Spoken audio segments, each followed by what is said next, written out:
On a pas mal de sujets à parler dans cette vidéo. On va d'abord arriver sur le sujet évidemment de Raphaël Arnaud, messieurs, dames, qui chouine.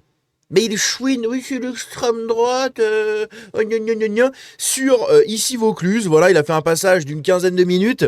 Évidemment, on regardera pas tout, on va regarder les morceaux les plus intéressants. On va parler de David Guiraud, on va parler de plusieurs autres petites bricoles de la France insoumise, en majorité, mais pas que. On va parler aussi de Julien Audoul. Eh oui, chers amis. Et enfin, notre cher Bali le clown. Eh oui. Bienvenue dans cette nouvelle vidéo best-of. Ça va être sympa.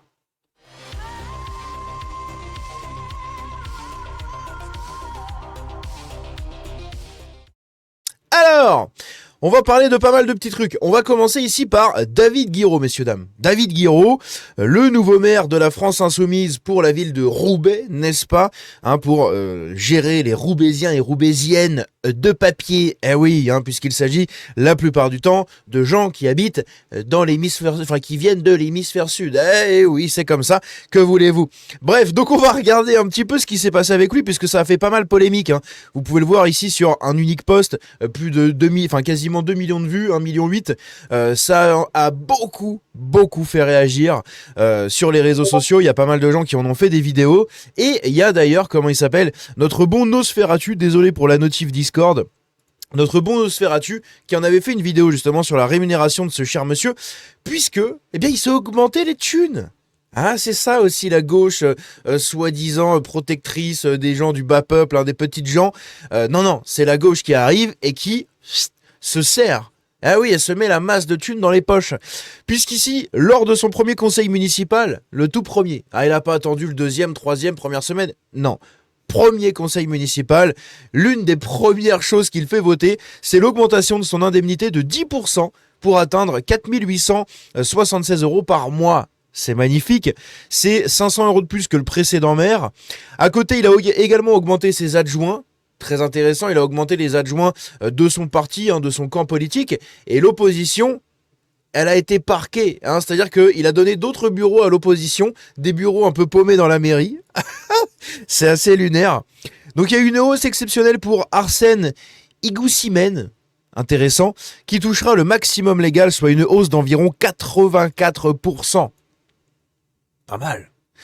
Son conseiller spécial, Mehdi Masrour, quasiment au rang de 21e adjoint, a vu son indemnité bondir de 138%.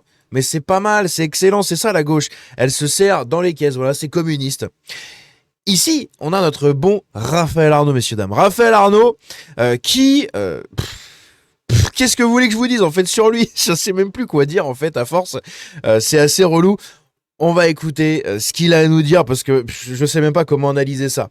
Je m'explique sur ce silence par plusieurs raisons.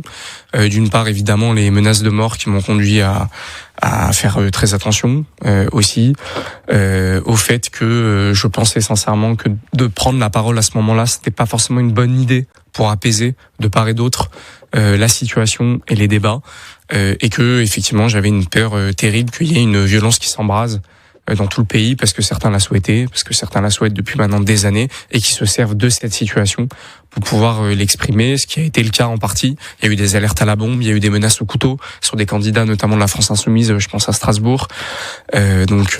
Samuel Das, on le rappelle, l'un des porte-parole de la Jeune Garde, qui est en conflit avec Raphaël Arnaud, puisque Raphaël Arnaud jette ses collaborateurs et les membres de la Jeune Garde sous le bus pour se défausser, lui, de ce qui est arrivé à Quentin. Et de l'autre côté, Samuel Das, qui était donc candidat pour la mairie de Toulouse, qui avait fait cette fameuse candidature pour la mairie écrit en français, en alsacien, en turc et en arabe. Magnifique. Et bien lui, du coup, il a pris la défense des membres de la Jeune Garde et il a accusé Raphaël Arnaud de les lâcher sous le bus et tout. Bon bref, un petit conflit en interne. Mais c'est assez intéressant ce qu'il a à dire sur justement son silence, puisque il voulait pas que la violence prenne le pas sur tout ça si il s'exprimait sur la mort de Quentin de Ranc. Donc en quelque sorte, il en est conscient. Il est conscient de ce que son discours peut créer. Eh oui, que ce soit d'un côté ou de l'autre. Donc en fait, il sait qu'il est problématique. Il le sait. Mais plus loin, vous allez voir dans cette interview, il va déclarer que démissionner ne faisait pas du tout partie de ses projets. Il n'y avait même pas pensé.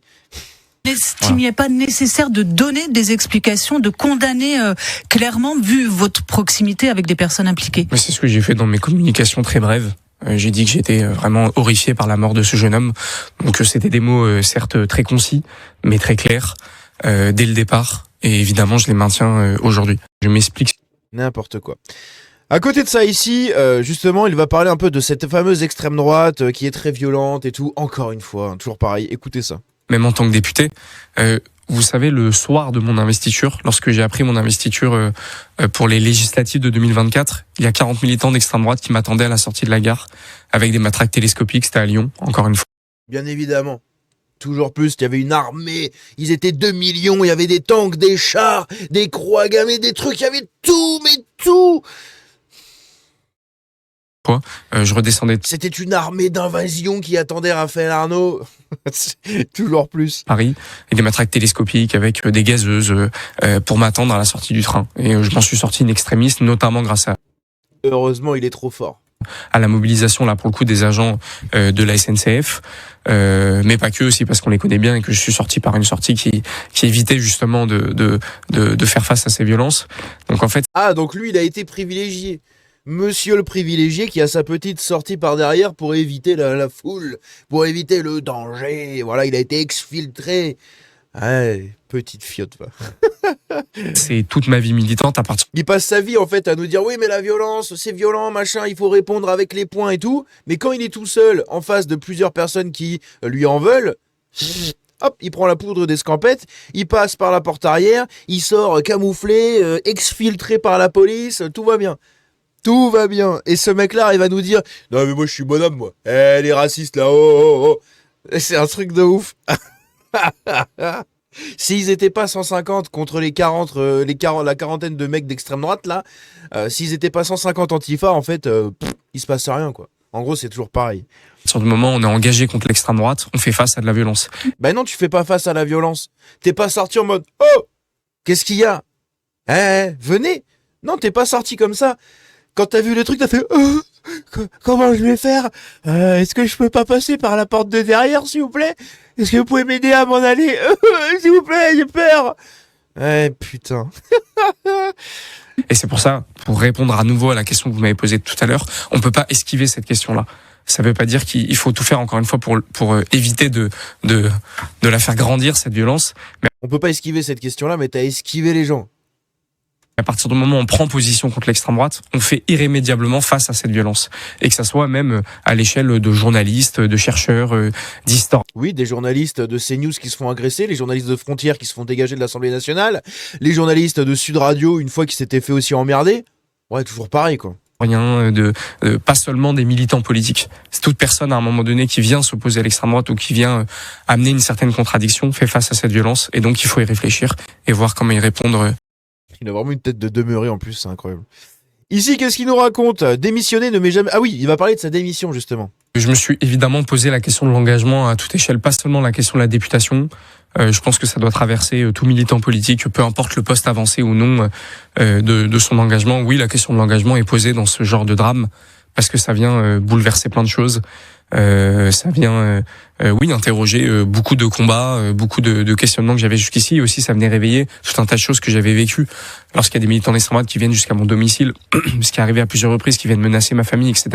C'était des périodes compliquées. Parce que vous faites jamais ça. La candidate d'Avignon, sur ton fief où t'as été élu, qui a dû être qui est sous protection policière rapprochée, un truc comme ça. Ils ont dû lui trouver un nouveau logement et tout pour justement la protéger face aux violences qu'elle subissait de la part des antifas. Et ça, aucun mot. Eh oui, évidemment. On en avait parlé dans une des précédentes vidéos, je ne sais plus laquelle malheureusement, mais c'était une élue, voilà, une élue de droite. Je crois que c'était la candidate RN ou une connerie comme ça d'Avignon. Et du coup, en fait, elle a subi tellement de violence, elle s'est tellement fait menacer qu'il a fallu qu'elle se barre, qu'elle déménage et qu'elle retourne dans l'anonymat, en fait, sous protection policière, un peu comme les protections de témoins, là, vous savez, où ils vous changent d'identité. Même en tant que député. Là, c'est exactement pareil, quoi. Bref. Et évidemment, ce drame est venu rappeler tout ça, tout ce que je craignais depuis des années, c'est-à-dire qu'il y a un mort, qu'il y ait ce type de drame. Ce qu'ils craignaient depuis des années. Ça, ils passent leur temps à agresser des mecs à 3 contre 1 minimum. 3, 4, 5 contre un minimum. Et lui, il craignait qu'il y ait un mort. Nickel. Donc oui, effectivement, ça vient poser la question de l'engagement. Par contre, la question aussi radicale, entre guillemets, de démissionner ne m'est jamais venue à l'esprit posée comme telle. Je me suis toujours dit que je me laisserais un temps de réflexion. C'était aussi pour ça, cette mise en retrait. C'est un temps de réflexion, un temps de retrait. Un temps de réflexion qui a coûté cher aux contribuables français, hein, puisqu'on lui a quand même payé son indemnité de député, pendant que monsieur... Ah, je réfléchis. Ne vous inquiétez pas, j'arrive, je réfléchis. Vous savez, 3 semaines après, oui, je réfléchis, je vais bientôt revenir, je réfléchis. Puis hop, il revient. Bon, j'ai bien réfléchi. Je fais mon grand retour à l'Assemblée nationale, les amis. Ça, au bout d'1 mois et demi, l'enculé, quoi. Il nous a coûté une blinde pendant qu'il était en train de se branler les couilles, je sais pas où. Incroyable. Et c'est aussi le retour de terrain, avec beaucoup de gens aussi qui me sollicitaient positivement, pas que des menaces, qui ont fait que, oui, je me suis dit qu'il fallait continuer. Ce serait une terrible erreur de laisser à l'extrême droite, de laisser à des néo-nazis qui sont encore dans cette Assemblée nationale, à des royalistes, à des militants Ils sont dans l'Assemblée nationale maintenant. On a des néo-nazis à l'Assemblée nationale. Mais qui qui se proclament officiellement fascistes, que de laisser cette institution comme si de rien n'était. Attends. Attendez, quoi? Attendez, j'avais pas écouté jusqu'au bout. Attendez, je vous remets le passage comme c'est... Oh, j'allais dire c'est Goebbels.